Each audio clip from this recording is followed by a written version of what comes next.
Hi all, അസ്സലാമു അലൈക്കും. Welcome back to Silnas kitchen. ഇന്നത്തെ റെസിപ്പി നല്ലൊരു വെറൈറ്റി ടേസ്റ്റി ആയിട്ടുള്ള ഒരു കിഡിലൻ ഈവനിങ് സ്നാക്സിന്റെ റെസിപ്പിയാണ്.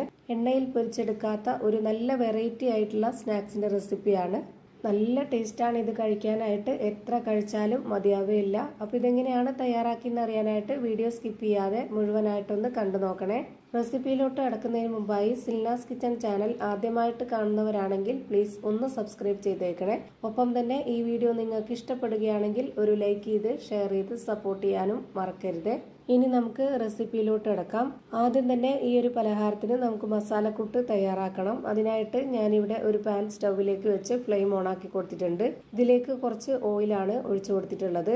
ഈ ഒരു എണ്ണ നല്ലപോലെ ഒന്ന് ചൂടായിട്ട് വരുന്ന സമയത്ത് ഇതിലേക്ക് ഒരു സവോളയും ഒരു തക്കാളിയും നല്ല പൊടിയായിട്ട് കട്ട് ചെയ്തെടുത്തിട്ടുള്ളത് ഇതിലേക്ക് ഇട്ട് കൊടുക്കുന്നുണ്ട്.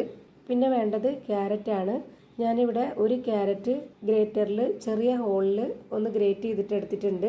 ക്യാരറ്റ് അല്ലാതെ വേറെ എന്തെങ്കിലും വെജിറ്റബിൾസ് ആണ് ചേർത്ത് കൊടുക്കേണ്ടത് എന്നുണ്ടെങ്കിൽ അതിട്ട് കൊടുക്കാം, കുഴപ്പമൊന്നുമില്ല. ഇനി ഞാൻ ഇതിലേക്ക് എടുത്തിട്ടുള്ളത് ചിക്കനാണ്. ചിക്കൻ എല്ലില്ലാത്ത പീസ് ഇതുപോലെ നന്നായിട്ട് പൊടിയായിട്ട് കട്ട് ചെയ്തെടുത്തിട്ടുള്ളതാണ് ഇതിലേക്ക് ഇട്ട് കൊടുക്കുന്നത്.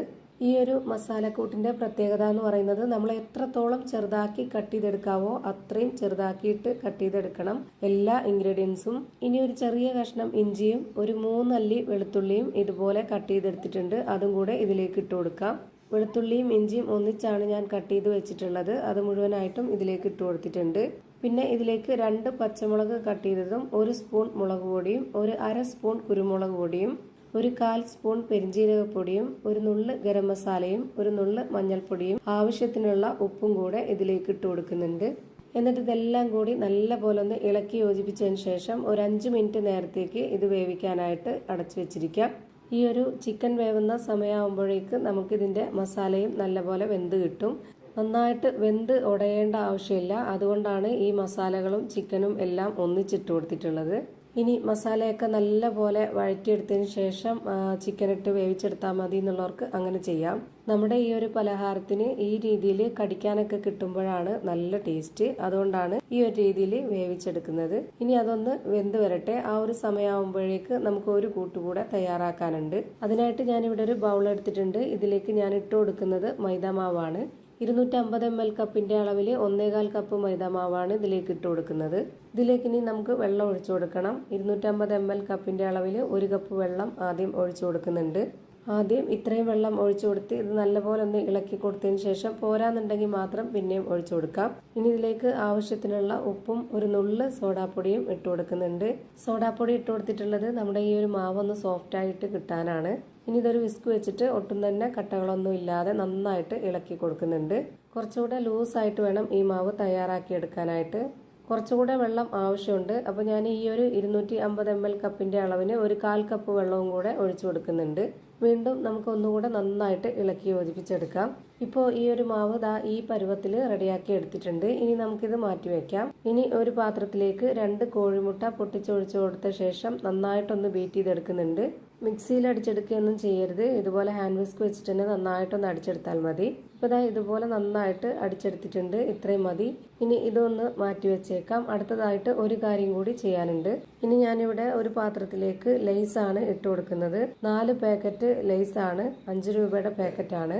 ഇത്രയും മതി. ഇനി നമുക്കിത് നല്ലപോലെ ഒന്ന് മിക്സിയുടെ ജാറിലിട്ടിട്ട് പൊടിച്ചെടുക്കണം. ചെറിയൊരു മിക്സിയുടെ ജാറിലേക്ക് ഇട്ട് കൊടുത്തിട്ട് ഇത് നല്ലപോലെ പൊടിച്ചെടുക്കാം. അപ്പോൾ ഞാനിതാ ഇത് നല്ലപോലെ പൊടിച്ചെടുത്തിട്ടുണ്ട്. ഒരുപാട് നല്ല മിനുസായിട്ടല്ല, ഈ ഒരു തരിതരിപ്പോട് കൂടിയാണ് പൊടിഞ്ഞു കിട്ടിയിട്ടുള്ളത്. ഇനി നമുക്ക് നേരത്തെ റെഡിയാക്കി വെച്ചിട്ടുള്ള ആ ഒരു മൈദാമാവിലേക്ക് ഈ ഒരു ലേസ് പൊടിച്ചത് ഇട്ട് കൊടുക്കാം. പിന്നെ ഇതിലേക്ക് നേരത്തെ റെഡിയാക്കി വെച്ചിട്ടുള്ള ആ ഒരു മുട്ടയും കൂടെ ഒഴിച്ചു കൊടുക്കുന്നുണ്ട്. ഇനി ഇത് നല്ലപോലെ ഒന്ന് ഇളക്കി യോജിപ്പിച്ചെടുക്കുന്നുണ്ട്.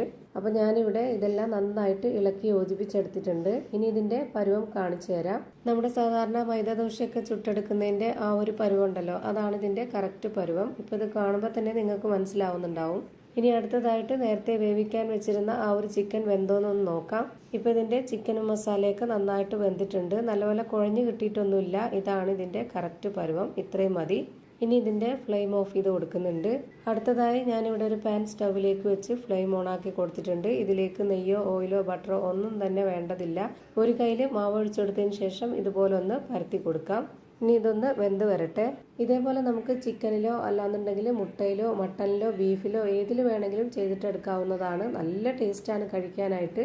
അപ്പോൾ ഇതിൻ്റെ ഒരു സൈഡ് വെന്ത് കിട്ടി. ഇനി ഇതൊന്ന് തിരിച്ചിട്ട് കൊടുത്തിട്ടുണ്ട്. ഈ ഒരു ഭാഗം കൂടെ ഒന്ന് വെന്ത് കിട്ടട്ടെ. ഇപ്പോൾ ഇതിൻ്റെ രണ്ട് സൈഡും വെന്ത് കിട്ടിയിട്ടുണ്ട്. ഇതാണ് ഇതിൻ്റെ കറക്റ്റ് പരുവം. ഇതേപോലെ നമുക്ക് എല്ലാ മാവും ചുട്ടെടുക്കാം. ഇനി ചുട്ടെടുത്തിട്ടുള്ളത് ഞാനിപ്പോൾ ഈ ഒരു ബോർഡിലേക്ക് വെച്ച് കൊടുത്തിട്ടുണ്ട്. ഇതിൽ നമുക്ക് മസാല വെച്ച് കൊടുക്കാം. ഇതിൻ്റെ ഈ ഒരു ഭാഗം നമുക്ക് പുറത്ത് വരണം. ഇതായിരിക്കണം അകത്തോട്ടിരിക്കേണ്ടത്. ഇനി ഇതിലേക്ക് നമുക്ക് ആ ഒരു ചിക്കൻ്റെ മസാലക്കൂട്ട് വെച്ച് കൊടുക്കാം. ഒരുപാട് വെച്ച് കൊടുക്കരുത്, അപ്പോൾ നമുക്ക് കറക്റ്റ് ഷേപ്പ് കിട്ടത്തില്ല. ഇതുപോലെ ഈ ഒരു രീതിയിൽ ഷേപ്പ് ചെയ്തിട്ട് വേണം മസാല വെച്ച് കൊടുക്കാനായിട്ട്. ഇനി ഇതുപോലുള്ള ഭാഗം ആദ്യം മടക്കി വെച്ച് കൊടുത്തതിന് ശേഷം ഇപ്പുറത്തെ സൈഡും കൂടെ ഇതുപോലെ ഒന്ന് മടക്കി വെച്ച് കൊടുക്കുക.